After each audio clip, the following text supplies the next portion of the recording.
Welcome to Penrose Learning, where we make understanding easy. You start with essentials.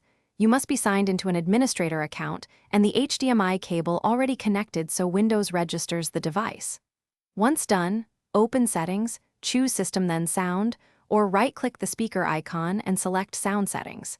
Make sure you can see the Output section and spot the HDMI device name like Digital Audio HDMI. This identifies the target to disable. You'll act on that exact device in the next steps to avoid changing your main speakers by mistake. Now you focus on disabling the HDMI output without disrupting other audio.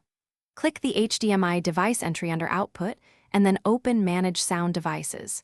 You'll see a list of enabled and disabled outputs. Select the HDMI output and click Disable. Once disabled, verify the tile changes to disabled so Windows stops sending audio over HDMI.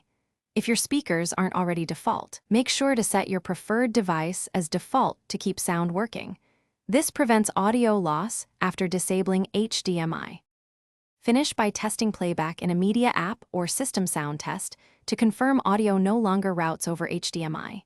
You can always re-enable HDMI via Manage Sound Devices if you need it back.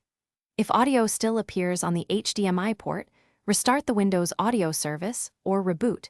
Make sure your display drivers and audio drivers are up to date because driver conflicts often cause state mismatches. If problems persist, try unplugging and replugging HDMI after reboot to force Windows to refresh. Thanks for watching. If this was helpful, leave a like and consider subscribing. See you next time.